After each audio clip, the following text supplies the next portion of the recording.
Pandemi hampir berlalu, namun menyisakan persoalan baru. Kasus diabetes anak meningkat 70 kali lipat akibat pola makan tinggi, gula, dan gaya hidup kurang aktif pada anak-anak.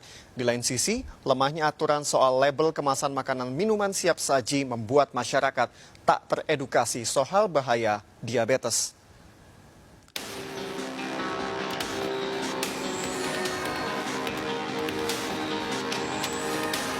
Pemirsa, Ikatan Dokter Anak Indonesia telah mengeluarkan data terbaru yang memprihatinkan, di mana sebesar 2/100.000 anak mengalami diabetes dalam 13 tahun terakhir.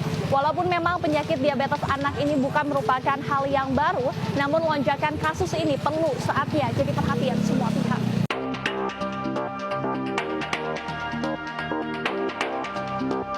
Gaya hidup kurang aktif dan pola makan tinggi gula menjadi dua pemicu besar kasus diabetes. Sayangnya pada anak-anak, banyak kasus diabetes lambat terdeteksi akibat kurangnya kesadaran soal seluk-beluk pencegahan diabetes, termasuk soal tak paham berapa takaran gula yang diperbolehkan. Di saat bersamaan, masyarakat dibombardir dengan maraknya minuman kekinian mengandung pemanis buatan yang memicu kadar gula tinggi. Tahu nggak sih Pak, berapa gram maksimal gula yang boleh dikonsumsi per harinya minimal? Nggak tahu saya. Karena ibu rumah tangga kan nggak begitu sering tahu tentang kadar gula anak berapa gitu kan. Memang tak sepenuhnya salah konsumen. Dalam Permenkes nomor 30 tahun 2013, produsen makanan siap saji hanya diwajibkan memberikan informasi kandungan gula, garam dan lemak melalui media informasi dan promosi, bukan pada label kemasan.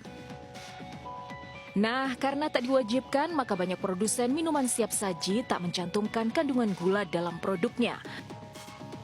Padahal menurut WHO, anak-anak di bawah 4 tahun tidak boleh mengkonsumsi gula tambahan.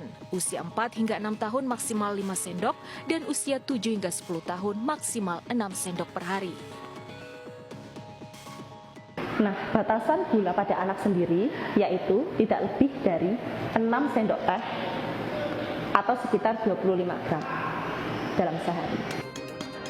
Lemahnya aturan dan rendahnya kesadaran berujung pada data kasus diabetes anak yang benar-benar mengkhawatirkan. Pemirsa, Ikatan Dokter Anak Indonesia ini telah mengeluarkan data terbaru sebanyak 1.645 anak terjangkit diabetes per Januari 2023, di mana prevalensinya ini sebesar 2/100.000 anak dan naik 70 kali lipat dibandingkan pada tahun 2010, yakni sebesar 0,028/100.000 anaknya. Dan memang untuk pengidap diabetes sendiri 60% kebanyakan anak perempuan, dan dari segi usia ini 46% ada di usia 10 hingga 14 tahun, sementara untuk 31% ini ada di usia 14 tahun ke atas. Dari 15 data kota di seluruh Indonesia yang mengidap diabetes sendiri, paling banyak ada di Jakarta dan juga Surabaya.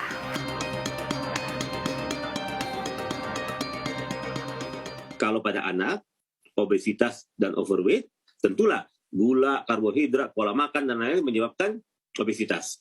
Akhirnya terjadi resistensi insulin, akhirnya terjadi diabetes. Kalau ketika HbA1c-nya di atas 9, dia harus dapat insulin juga, tapi dengan bisa obat minum juga. Dari Jakarta, Dilami Aulia, Zulkarnain, iNews melaporkan.